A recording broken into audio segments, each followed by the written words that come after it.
하루가 다르게 바뀌는 미국 관세 정책에 아시아 증시는 여전히 큰 변동성을 보이고 있습니다. 트럼프 행정부가 국가별 협상에 나서고 있는 현 시점에서 일본과 중국 증시 현황과 향후 전망 함께 살펴보도록 하겠습니다. 네, 오늘은 이완수 그레너리 투자자문 대표님 나와주셨습니다. 안녕하십니까? 네, 안녕하십니까? 네, 반갑습니다. 네, 저희가 이제 트럼프 대통령이 얼마 전에 관세 협상 전 기선 잡기에 좀 나선 모습인데요. 네.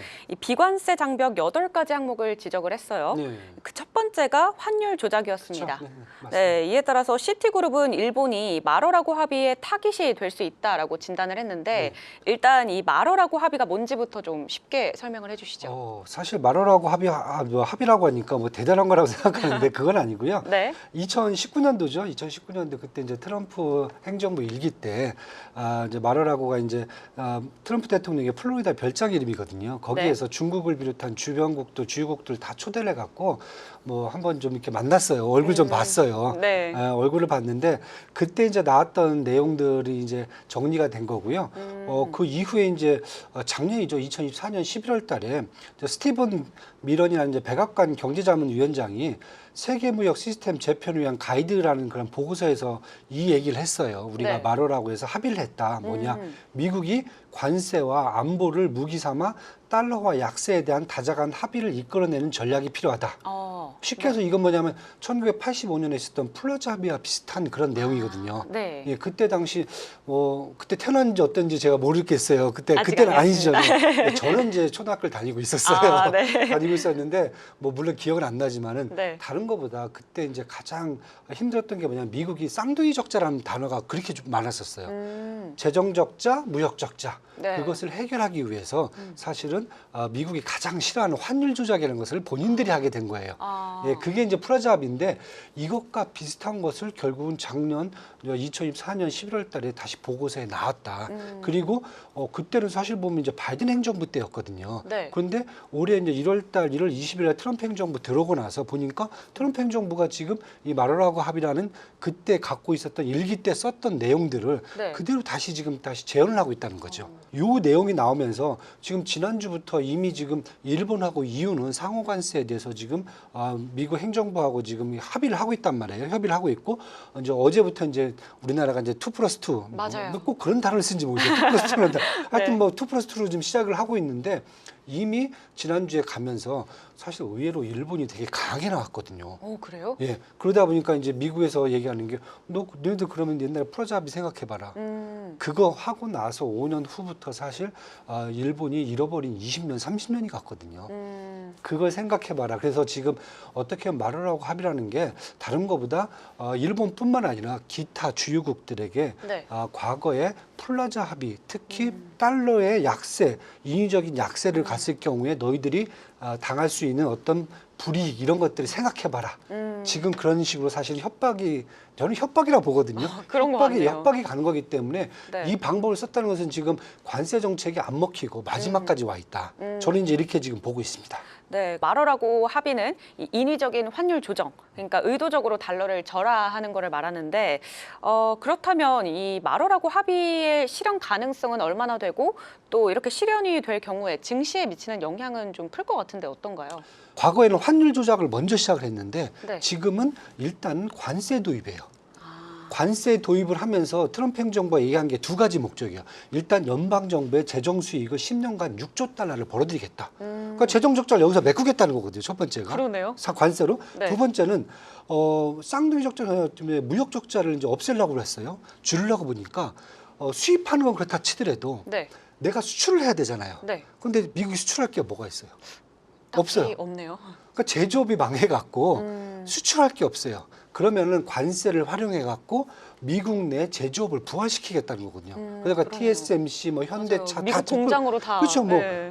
안 되니까 지금 애플도 그거잖아요. 미국으로 지금 공장 다 이전시켜라 이거거든요. 자동차도 마찬가지 멕시코 공장 다 이전시키라는 거거든요. 네. 그러다 보니까 이렇게 해서 수출을 늘려갖고 적자를 또 감소시키겠다는 거거든요. 그런데 해당 전략을 지금 시작을 했는데 문제가 터진 거죠.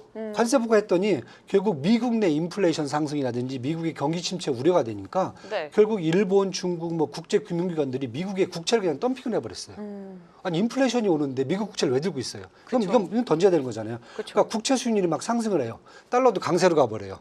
그러면은 이렇게 되니까 지금 미국 행정부 입장에서 트럼프 행정부 입장에서는 네. 채권 발행 금리도 앞으로 높아져요. 네. 불리해요. 그다음에 국채 이자를 지금 지급을 해야 되거든요. 예산에서 13%가 국채 이자 지급으로 나가요. 많이 나가겠네요. 이걸 지금 어떻게 지금 감당이 안 돼요. 그쵸. 금리가 높으면은 외국인들의 투자도 안 들어와요. 소비도 줄어들어요. 그러니까 시장에 충격이 갑자기 와버린 거죠. 네. 그래서 지금 나온 게 그럼 관세를 다시 유연하게 바꿔라. 그래서 상호 관세 계속 지금 다 지금 협상 다시 하고 있잖아요. 4월 8일 날 얘기한 게 각국의 무역 장벽과 환율 조작을 조사하고 이를 상쇄하기 위한 상호 관세 정책을 마련하라. 갑자기 환율 얘기가 막 나오기 시작해요. 이제. 그러니까요. 4월 10일 날 보니까 달러는 계속해서 세계의 선호통화로 남을 것이다. 스콧 베센트 지금 재무장관도 지금 보니까 4월 9일 날 중국의 위안화 평가절하는 뭐 전 세계에 세금을 부과하는 것 같다. 그다음에 4월 10일 정도 되니까 전 세계에다가 100년짜리 미국의 서버린 국채를 발행을 하겠다. 그것도 네. 제로 쿠폰짜리로 뭐 이런 얘기가 나온단 말이에요. 100년은 좀 심한 것 같네요. 쉽게 안 갚겠다는 얘기죠. 그쵸. 이런 이거 도둑이라고 하면 안 되는데 사실 우리가 봤을 때는 이건 완전 말이 안 되는 거잖아요. 사실 이런 얘기들이 나오겠다는 거예요. 그래서 지금 이제 이 환율로 나왔다는 것은 전에는 미국의 이제 행정부라든지 USTI 무역 대표부가 상대방 국가의 환율 조작이라는 이런 부분들을 자꾸 이제 막 너희는 위험 국가다 막 이런 걸 막 지정했단 말이에요. 그런데 지금은 그게 아니라 미국 자체가 자기들이 지금 환율을 이거 조작하겠다는 것은 결국은 지금 카드들이 먹히 네. 들지가 않고 있다. 그래서 마지막까지 온 게 아닌가. 네. 그래서 저는 그래서 달러가 약세로 진행된다. 네. 그러면은 증시에 미치는 영향은 사실 제가 봤을 때는 그렇게 좋진 않아요. 그렇죠. 예, 왜냐하면 어느 국가든지 그 국가의 통화가 강세로 갔을 때 네. 그 나라의 금융시장에 돈이 유입이 될 수 있는 거거든요. 예, 그래서 저는 이렇게 됐을 경우에 1985년도 프라자 합의 생각해 보시면은 네. 그와 비슷한 효과가 나타날 수 있다. 주변 국가들을 초토화시키면서 미국의 금융시장도 좋은 상황은 아닐 거다. 네, 이렇게 지금 보여주고 있습니다. 네. 최근에 이 트럼프 대통령이 그동안 좀 파월 의장 뭐 해임에 관련된 얘기도 막 했었는데 최근에는 다시 이 해임하지는 않을 것이다 뭐 이렇게 밝히기도 했거든요. 근데 그럼에도 불구하고 금리 압박은 인하 요구는 계속해서 지금 압박을 하고 있습니다. 미국의 금리 인하 시기는 좀 언제쯤으로 예상하고 계세요? 파월 의장이 이런 발언을 했어요. 지난주에요. 인플레이션 상승과 경기 침체라는 두 가지를 지금 저울질해야 되는 상황에 와 있다. 네. 뭐냐면 이제 연준 이제 두 개를 다 보거든요. 근데 우리가 이제 트럼프 상호 관세 초기 단계에서는 인플레이션 상승을 되게 우려했단 말이에요. 근데 지금 보니까 실제 관세가 지금 매겨준 데가 없어요. 아까 제가 말씀드렸잖아요. 뭐 중국하고 뭐 EU 정도 거기에다가 뭐 철강 그다음에 자동차 이게 다예요. 네. 별로 없어요. 맞아요. 이 상태로 간다고 보면은 협상까지 계속 하다 보면 이제 인플레이션 부분은 그렇게 생각만큼 세게 안 올라갈 것 같아요. 잘해봤자 3% 안에서 지금 가치 순위 가능성이 크다라고 지금 보여지는 거야. 네. 그런데 문제는 이 상호관세 때문에 경기 침체가 더 커질 수 있다는 거죠. 시장에서 보는 게. 그러니까 예를 들게요. 연준이 올해 경제성장 전망치를 2.0%로 얘기를 했는데 어제 그저께죠. IMF가 1.8%로 하향 조정했어요. 올해를. 피치는 1.7% 하향 조정했고요. 모건 스탠리는 1.5% 하향 조정했고 JP 모건 같은 경우 올해 미국의 경제 성장을 마이너스 0.3%까지 경기 침체 가능성은 60%로 올려버렸어요. 네. 인플레이션이 아니라 지금 미국 경제는 경기 침체가 더 우려되는 거예요. 그러니까 인플레이션만 유지된다. 근데 네. 경기 침체 합당하는 지표들이 나온다. 네. 지금 아직 지표는 아직 안 나와 있어요. 다음 주에 이제 GDP GDP 나와야 될 것 같고, 네. 그 다음에 실질적으로 관세가 시작된 4월달 지표들이 5월달, 6월달에 나와야 되잖아요. 그러면 네. 산업생산, 이제 소매 판매 이런 실물 지표들이 나와야 돼요. 지금 나오는 지표 뭐 PMI라든지 아니면 애틀란타 연내 뭐 1분기 GDP가 마이너스 2.2% 이렇게 나오는데 이것도 다 심리 지표들이에요. 네. 그 다음에 미시간대 인플레이션 1년 기대치 6%가 나오고 5년 기대치가 4%가 나와요. 다 기대치예요. 네. 그러니까 심리 지표는 되게 지금 안 좋게 나와요. 그런데 제가 그 기대치죠. 그 심리 지표들은 네. 실물 지표들은 아직 확인이 안 됐어요. 네. 근데 제가 말씀드린 게 뭐냐면 인플레이션보다 지금 경기 침체 가능성이 더 커진다라고 했을 경우에 이 지표들이 나오는 게 결국은 5월달, 6월달에 지표들이 명확하게 나올 수 있다. 네. 만약에 경기 침체 신호가 있다라고 했을 경우에 저는 연준이 그때부터는 금리를 내려야 된다. 인플레이션이 문제가 아니라 경기 침체 문제로 간다.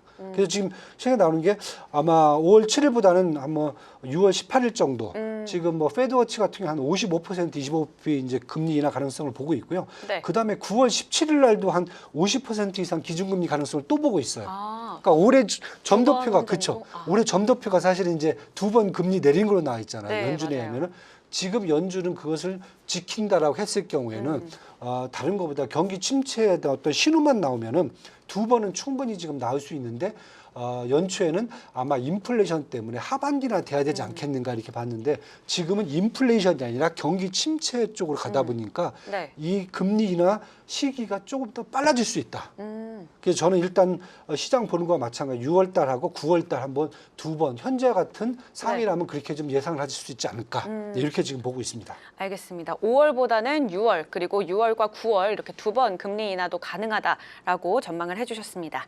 자, 글로벌 자금이 미국에서 좀 빠져나가면서 달러 가치가 3년 만에 최저치를 기록을 했거든요. 반면에 금 가격은 지금 최고치 행진을 이어가고 있습니다. 마럴하고 합의가 이 금 가격의 추가 상승을 압박할 가능성도 있다는 분석도 나오고 있는데 뭐 이 부분에 대해서는 어떻게 보시나요? 말하고 합의에 의해서 만약에 달러가 약세가 된다면은 당연히 금에 대한 가격은 올라가게 되죠. 해지수가 증가하니까. 그쵸. 예, 그런데 지금 보시면은 과거 틀린 점이 하나가 있어요. 뭐냐면은 네. 만약에 이제 달러가 약세로 가잖아요. 약세로 갈 경우에는 보통 이제 금 같은 경우에 금융기관들이 네. 선물 같은 걸 갖고 이제 파생 상품을 갖고 금을 해지를 해요.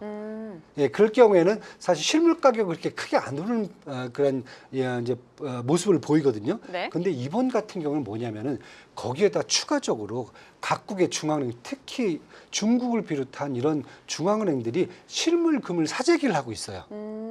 이게 중요한 게 뭐냐면은 네. 중앙은행이 일단 금을 한번 사잖아요. 나라가 망할 때까지 안 팔아요. 아, 그래요? 미국도 지금 3분의 1을 갖고 있다고 그랬잖아요. 네. 그게 이미 2차 세계대전 때 갖고 왔던 그 금을 그대로 갖고 있는 거예요. 팔 수가 없어요. 팔 수가 없죠. 그 돈은 이제 그 금을 갖고 있어야 되니까. 그렇다고 보니까 뭐냐면은 최근 한 4년 또 5년 동안 실물 금 생산이죠. 생산이 되게 많이 줄었어요. 아, 네. 그런데 중앙은행들이 실물 금을 지금 산단 말이에요. 네. 그러면은 지금은 파생 상품보다는 금 실물 가격이 지금 강세가 더 커지고 있기 때문에 그래서 지금 금 시세가 지금 뭐 3,300달러 저는 이제 한 3,500달러 정도까지는 갈 수 있다. 왜냐하면 달러 인덱스가 지금 뭐 98, 99 왔다 갔다 하는데 저는 한 일기 때 트럼프 행정부 일기 때 사실 평균적인 달러 그 인덱스가 한 97 정도 있었거든요. 97 정도까지 가면은 저는 금 실물 가격까지 감안한다면 한 3,500달러 정도 그 정도 수준까지는 아마 치고 올라가지 않을까. 그래서 저는 금은 이제 그래도 좀 많이 왔어요. 솔직히 말씀드려 갖고. 네. 그래서 금이 많이 왔기 때문에 뭐 금보다는 저는 사실 금광주. 금광주. 네, 왜냐하면 금광주는 아까 말씀드린 대로 금 생산이 많지 않다 보니까 회사들의 수익은 P 곱하기 Q잖아요. 네. 프라이스 곱하기 이제 퀀터티인데 이 P가 적었어요 여태까지. 그런데 이번에 이제 계속 금 생산량이 지금 증가가 되고 있거든요. 네. 그렇다고 보면은 제가 봤을 때는 Q가 좀 늘어날 수 있기 때문에 그렇다고 보면 그동안 금광주든 뭐 뉴몬트라든지 아니면 바리골드라든지 로얄골드 같은 아시안티라든지 이런 회사들이 사실 주가가 못 올랐어요. 아, 상대적으로 네. 뭐 그런 걸 보시는 게 어떤가. 어. 네, 저는 좀 요즘 그렇게 보고 있습니다. 금값이 이제 3,500달러까지도 오를 수 있다라고 상방을 열어두셨고요. 이렇게 보시는 것처럼 글로벌 시장은 요즘에 안전자산을 좀 찾아가는 추세입니다. 최근에 만기가 긴 일본 채권으로 외국인 자금들이 좀 몰려가기 시작했는데 일본의 채권, 이 투자 매력도는 또 어떻게 보시나요? 뭐 이 얘기하시면 다들 깜짝 놀랐는데 일본의 CPI죠. 네. 소비자 물가 지수가 이번 3월 달이 3.6%예요. 한국보다 더 높아요. 그러네요. 저희가 2.2% 정도 나오는데 어. 우리보다 더 높다는 걸 사람들이 놀래요. 네. 일본이 언제 이렇게 됐어? 그렇죠? 네. 요즘 한국에 와서 좀 쌀 들고 간다 그러잖아요. 쌀이 네, 없어갖고. 맞아요. 자, 벌써 지금 일본의 CPI가 3% 이상을 넘어간 지가 벌써 6개월째예요. 그다음에 올해 경제 성장률 전망치는 1% 밑이란 말이에요. 그렇다면 뭐가 나오죠 지금?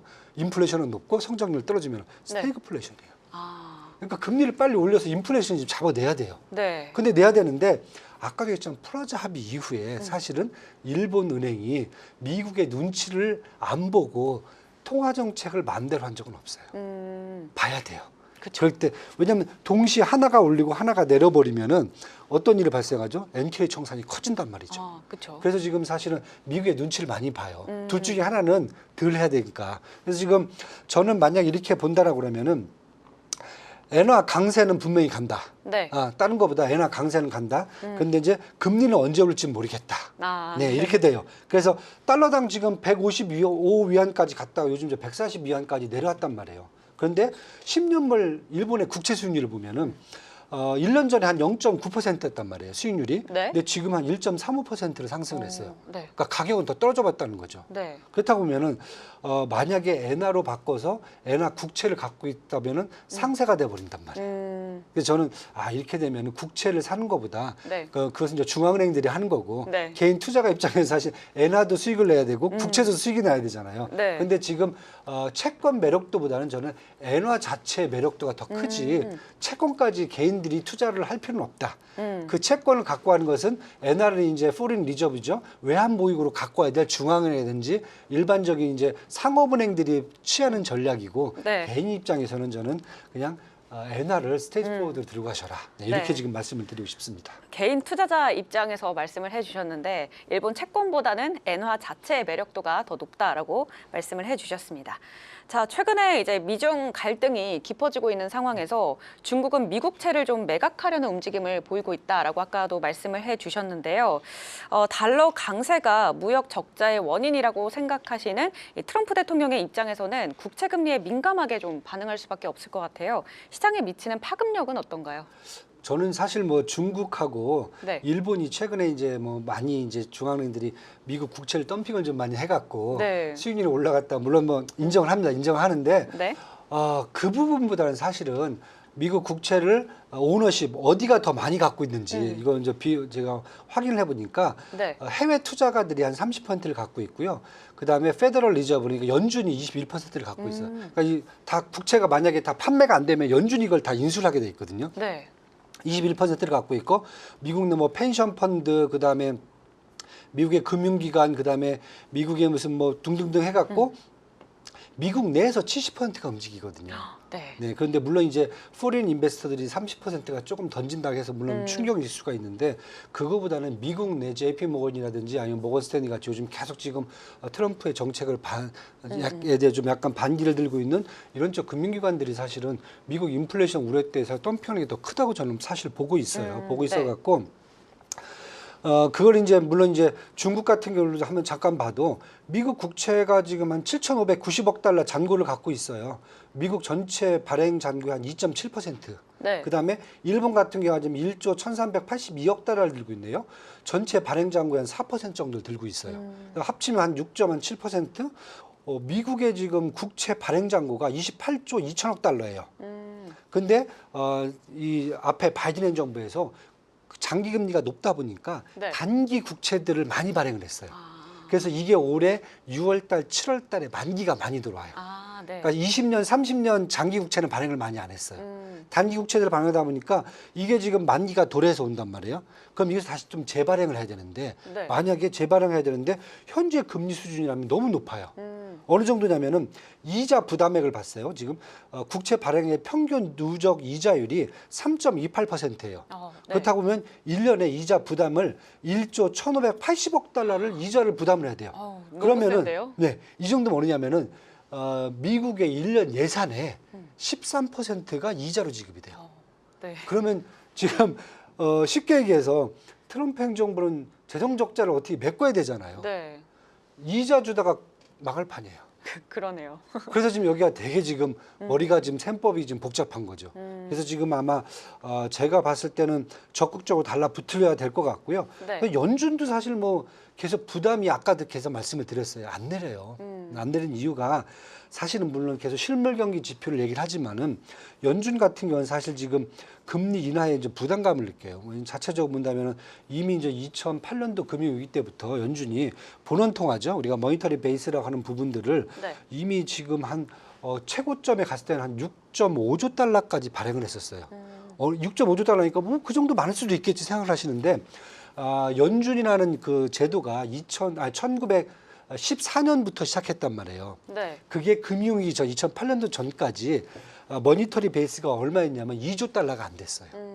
100년 동안 2조 달러가 안 됐는데 네. 그 잠깐 10년 동안에 100년 동안의 머니터리 베이스를 2배를 늘려버린 거란 말이에요. 그러니까 돈이 엄청나게 지금 이미 풀려 있어요.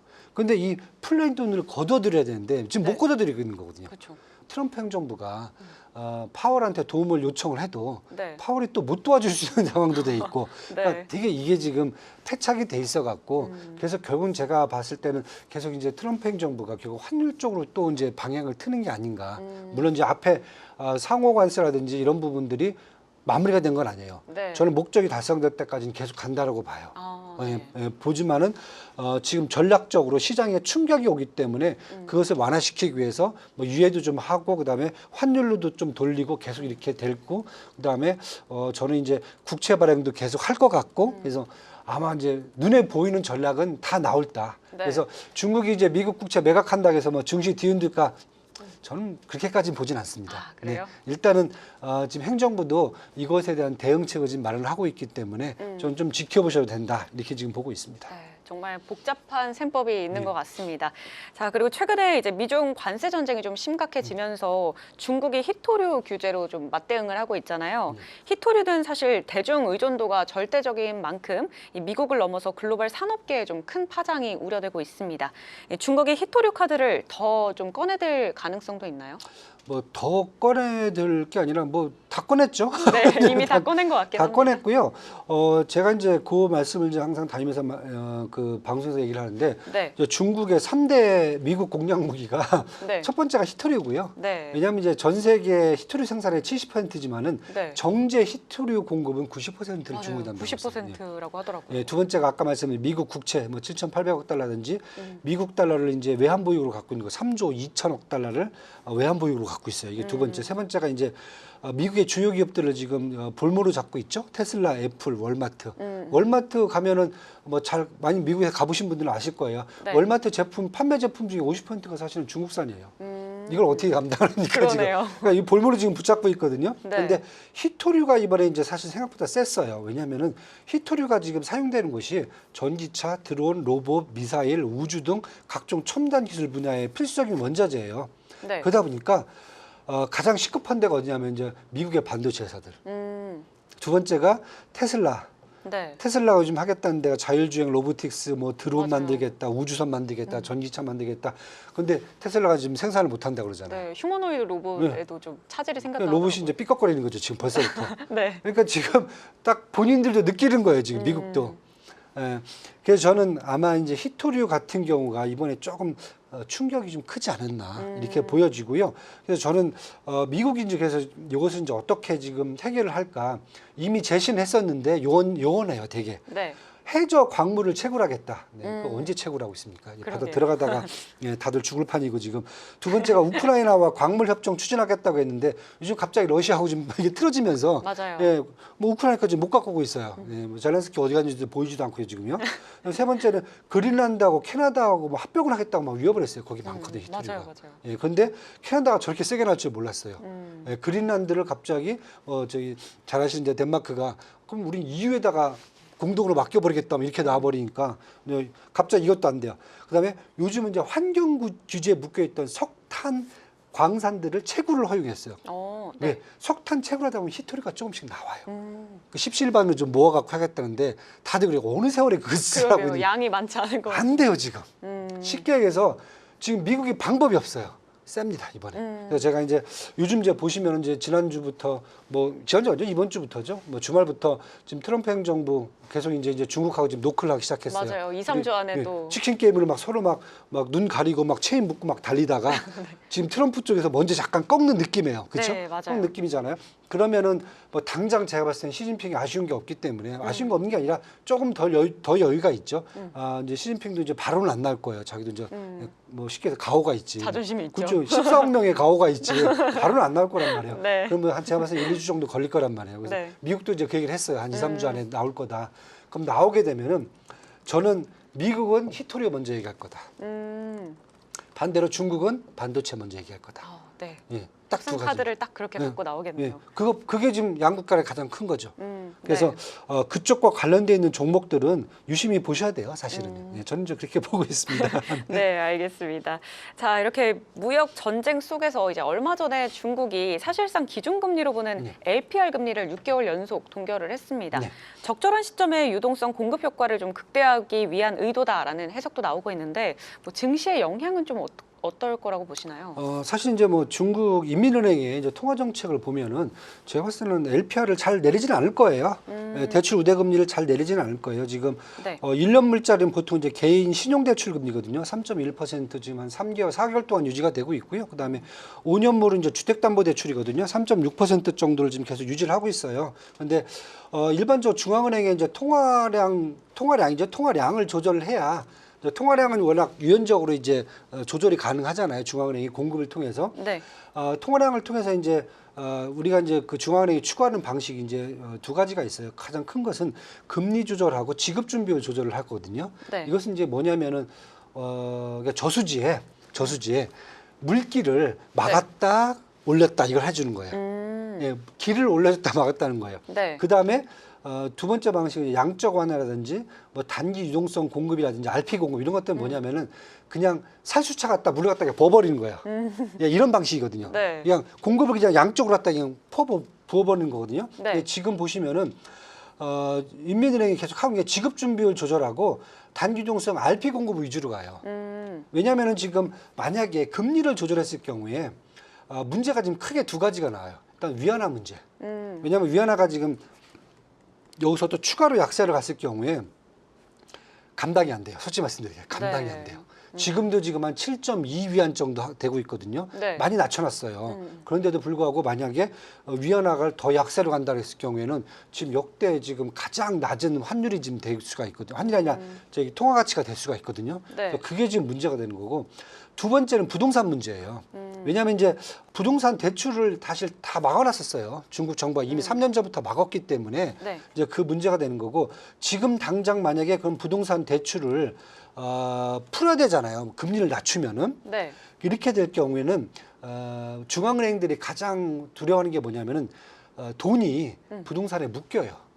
왜냐하면 부동산에 돈이 들어가면은 보통 4, 5년 이상 돈이 묶여버립니다. 그렇죠. 잘못하면 이 돈은 빠져나올 수도 없어요. 유동성 함정이 될 수가 있어요. 지금 망한 부동산에다가 돈 갖다 넣는다는 것은 이것은 진짜 어떻게 보면 그냥 밑빠진 독에 물 붓기가 돼버린 거거든요. 네. 그걸 지금 안 주려고 하는 거예요. 차라리 지금 요 금리 갖다가 제조업 쪽을 돌린다. 생산을 해라. 이게 지금 중국 지금 인민은행의 지금 전략이거든요. 네. 그러다 보니까 저는 금리에 대한 기대감은 당분간 하지 마셔라. 자, 그럼 이제 마지막으로 이 현 시점에서 안전하고 또 현명한 글로벌 투자 포트폴리오를 좀 구성해 주신다면 어떻게 해주시겠습니까? 뭐 안전한 전략이 어디 있겠습니까? 그렇죠.